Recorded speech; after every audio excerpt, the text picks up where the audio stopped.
आपको पता है कि जंग के लिए हिम्मत और उसके साथ साथ टेक्नोलॉजी चाहिए, जो कि ईरान में कूट कूट कर भरी हुई है।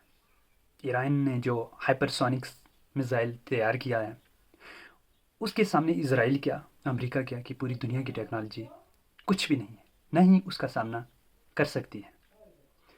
आपको पता है कि गुज़िश्ता रात ईरान ने, जो कि कतर की कैपिटल दोहा है, वहाँ पे अमेरिकन आर्मी बेस्ड कैंप हैं, उनको डिस्ट्रॉय कर दिया। और उसके साथ साथ जो कि इराक में यूएसए आर्मी कैंप हैं, उनको भी डिस्ट्रॉय कर दिया।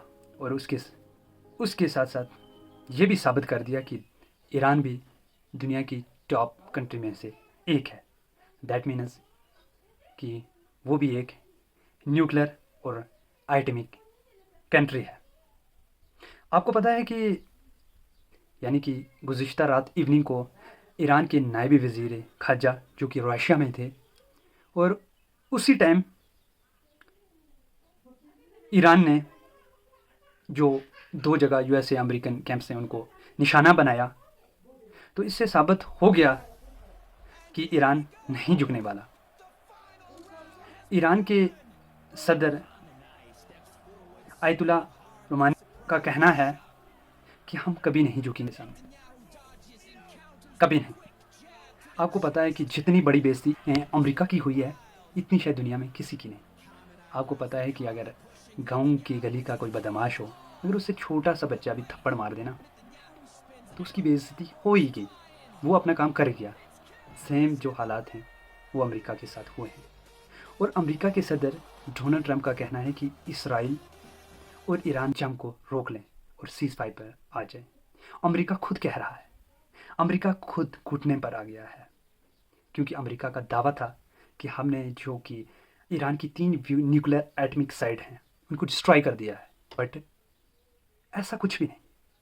अगर वो जगह डिस्ट्रॉय हो जाती तो ईरान कभी ना सोचता कि वो अमेरिका पर वापसी हमला करेगा। मगर वो तीनों की 3 जगह, तीनों की 3 न्यूक्लियर साइट्स वो सेफ हैं, क्योंकि उनको पहले ही पता था कि अमेरिका इन जगह को निशाना बनाएगा।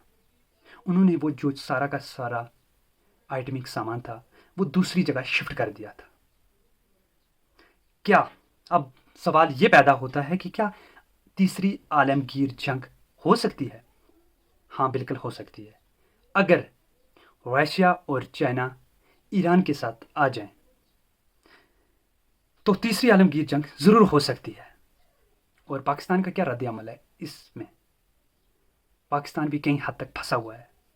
एट द एंड इमेज यही है कि पाकिस्तान भी शायद ईरान का साथ ही देगा, मगर रशिया ने खुलकर कह दिया है।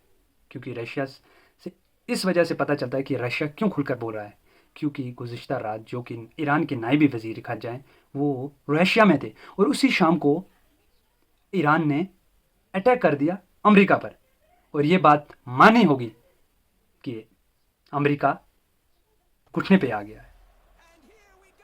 ये बात हर एक को माननी पड़ेगी।